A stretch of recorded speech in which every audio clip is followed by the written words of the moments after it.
মির্চি দেখে বুঝতেই পারছেন কি বানাতে চলেছি। তবে আমি এটা প্রথমবার খাচ্ছি, তাই ভাবলাম রেসিপিটা আপনাদের সাথে শেয়ার করি আমি কিভাবে বানালাম। এটা কিভাবে বানাই এটা হয়তো অনেকেই জানেন, তবে আমি যেভাবে বানিয়েছি সেটাই একবার আপনাদেরকে দেখাচ্ছি।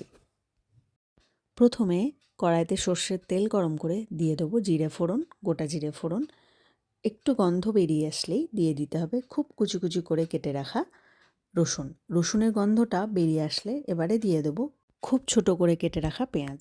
পেঁয়াজটা একটু ভেজে নিয়ে দিয়ে দিতে হবে মটরশুঁটি। মটরশুঁটিটা একটু আগেই দিলাম যাতে মটরশুঁটিটা সিদ্ধ হয়ে যায়, ভাজা হয়ে যায়। কাঁচা কাঁচা থাকলে এটা আবার খেতে ভালো লাগবে না। এরপর দিয়ে দেবো খুব অল্প করে লঙ্কা। আমি যেহেতু ঝাল কম খাই সেই জন্য অল্প লঙ্কা দিলাম, আপনারা আপনাদের টেস্টে অনুযায়ী দেবেন। এরপর দিয়ে দেবো টমেটো আর আদা বাটা। একটু নেড়ে চেড়ে নিয়ে দিয়ে দিতে হবে কিছু মশলা। প্রথমেই আছে নুন, চিনি, গরম মশলা, ধনে গুঁড়ো, জিরে গুঁড়ো আর একটুখানি হলুদ। এবারে মশলাগুলোকে খুব ভালো করে কষিয়ে নিতে হবে। মশলাগুলো কষানো হয়ে গেলে দিয়ে দিতে হবে সিদ্ধ করে রাখা আলু।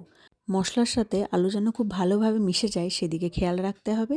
আর আলুটা একবারে স্ম্যাশ করে নিতে হবে খুন্তির সাহায্যে, সমানে মশলার সাথে নেড়ে নেড়ে। আচ্ছা, এবারে বলে রাখি রান্নাটা কিন্তু নিরামিষ হয়, তবে আমি একটু পেঁয়াজ দিয়ে করেছি আমার নিজের মতো করে। এরপরে লাস্টে দিয়ে দেবো অনেকটা পরিমাণে ধনেপাতা। ধনেপাতা দিলে একটু টেস্টটা খেতে ভালো লাগে, মশলার টেস্টটা খুব ভালো হয়ে যায়। এরপর লাস্টে দিয়ে দেবো ভাজা মশলা। ভাজা মশলা দেওয়াতে মশলার টেস্টটা কিন্তু একবারেই পাল্টে যাবে। এই মির্চি বাড়া কিন্তু রাজস্থানের যোধপুরের নিরামিষ একটা জনপ্রিয় খাবার।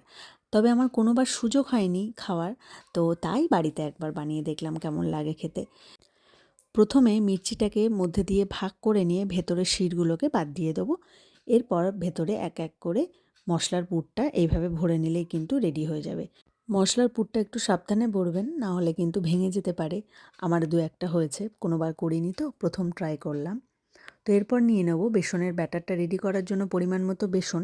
ব্যাটারটা কিন্তু একটু মোটা হবে, খুব সাবধানে জল দিয়ে ব্যাটারটাকে রেডি করতে হবে। ব্যাটার রেডি হয়ে গেলে দিয়ে দিতে হবে কাশ্মীরি রেড চিলি পাউডার, হলুদ আর নুন। আপনারা চাইলে এখানে হলুদের অপশানটা স্কিপ করতে পারেন, তবে বেশ হলুদ দেখতে লাগবে বলে আমি একটু হলুদটা দিলাম। এরপর এক এক করে বেসনে চুবিয়ে নিয়ে তেলে ডিপ ফ্রাই করে নিলেই কিন্তু রেডি হয়ে যাবে। ভিডিওটা কেমন লাগলো অবশ্যই জানাবেন, সকলে একবার ট্রাই করে দেখবেন। ভালো থাকবেন, সুস্থ থাকবেন। এবার আমি বলি আমার খাওয়ার এক্সপিরিয়েন্সটা। এটা প্রথমবার খেলাম, বেশ ভালো লাগলো। আমার খানিকটা খেয়ে এটাকে ক্যাপসিকামের মতো লাগলো। আপনাদের কার কেমন কী অভিজ্ঞতা অবশ্যই জানাবেন।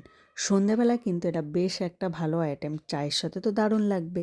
আর এই শীতকালে তো এটা বানানো যেতেই পারে। রান্নাটা সব শেষে আমার মনে হলো আমার বেসনের ব্যাটারটা একটু পাতলা হয়ে গেছিলো, যার জন্য সমানভাবে গায়ে লাগেনি, তো গাঢ় হলে বেশ ভালো হতো।